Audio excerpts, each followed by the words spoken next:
Hey guys, this is Money Effect channel. As you can tell by name, we are going to discuss about capital markets like forex market and stock markets.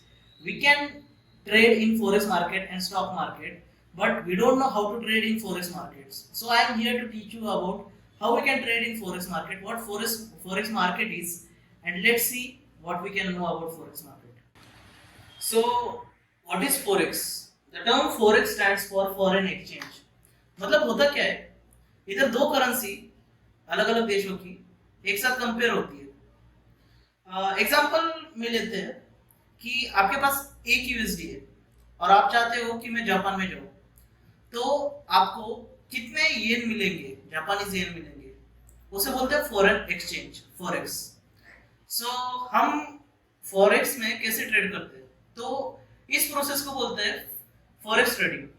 So basically what we are going to do कि हम घर बैठे अलग अलग दो countries के अलग अलग करेंसी ट्रेड कर सकते हैं, उसे बोलते हैं फॉरेक्स ट्रेडिंग। तो उसके बाद हमें पता चलना चाहिए कि फॉरेक्स ट्रेडिंग में होता क्या है। अगर देखा जाए तो एक्चुअली हम देखने वाले हैं कि कौन सी करेंसी दूसरे करेंसी के साथ स्ट्रांग हो रही है या वीक हो रही है। उससे हमें पता चलेगा कौन सा चार्ट ऊपर जाने वाला है, कौन सा नीचे जाने वाला है। So if you have to buy और सेल, तो अभी हम देखते हैं कि फॉरेक्स में हम क्या क्या ट्रेड कर सकते हैं। अगर देखा जाए तो बहुत सारे पेयर्स है, बहुत सारे करेंसीज है, बहुत कुछ है। पर अगर हम स्पेसिफाई करें तो हम बस मेजर पेयर देखने वाले हैं। मेजर पेयर आपके सामने लिस्टेड है। तो मेजर पेयर्स ऐसे होते हैं कि जिधर हाई वॉल्यूम मिल सकता है, मोस्टली रिटेलर्स वगैरह उधर ट्रेड करते हैं। तो अगर देखा जाए, अगर मैं बोल रहा हूँ कि यूएसडी जेपीवाई, अगर उसका ही कोरिलेशन अगर ऑस्ट्रेलियन डॉलर के साथ की है, तो फिर वो होता है एओडी यूएसडी, वो पेयर है। यूएसडी जेपीवाई एक पेयर है, तो आप उधर ट्रेड कर सकते हो। उसके अलावा हम क्रिप्टो करेंसीज भी ट्रेड करते हैं, वो भी फॉरेक्स में आते हैं। उसके बाद कमोडिटीज होते हैं लाइक गोल्ड, सिल्वर।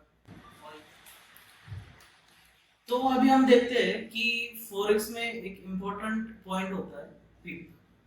तो पीप वैल्यू होती क्या है, आप देख सकते हो, उसका डेफिनेशन है a pip is a fourth decimal place in a numeric value that expresses the exchange rate of two currencies।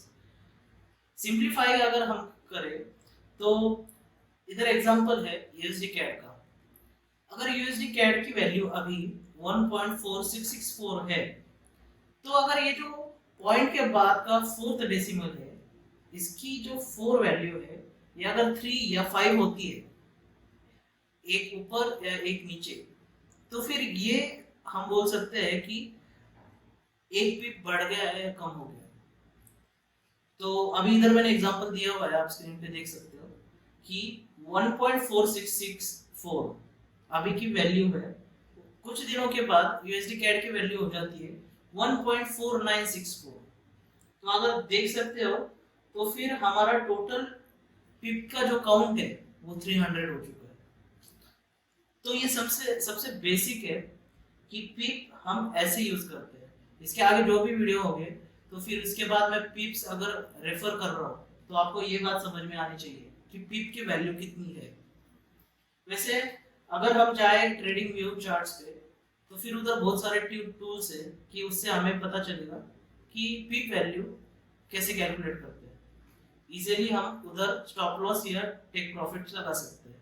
उस हिसाब से हम अपनी रिस्क और अपना टारगेट ये डिसाइड कर सकते हैं। देखा कि फॉरेक्स क्या होता है, फॉरेक्स में कौन से पेयर्स होते हैं, हम कैसे ट्रेड कर सकते हैं, ट्रेडिंग कौन से बेसिस पे होती है, कौन से पेयर्स ले सकते हैं, कौन से पेयर्स में वॉल्यूम होता है।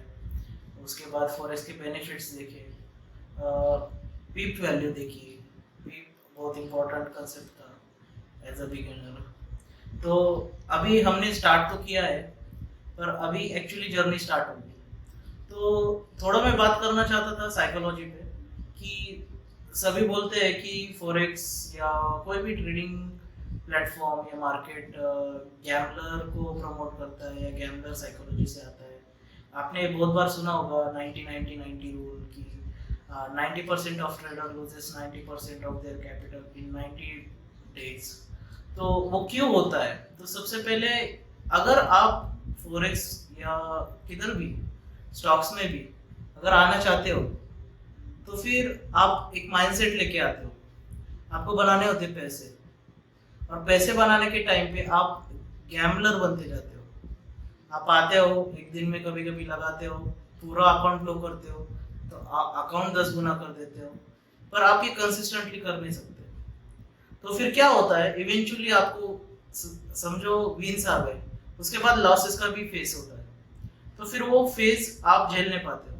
विन्स अच्छे लगते हो सबको, पर लॉसेस अच्छे नहीं लगते। ऐसा क्यों होता है? तो अगर आपको सच में इसमें ग्रो करना है तो आपको एक बात ध्यान रखनी होगी कि लॉसेस इनवेंटेबल है, आपको होने ही वाले हैं, और अगर हम उसको कम करेंगे और विन्स को बढ़ाएंगे तो हमारी साइकोलॉजी हमें ट्रेडिंग को ज़्यादा इफेक्टिव हो सकती है। तो बोलते हैं कि psychology is very important in trading.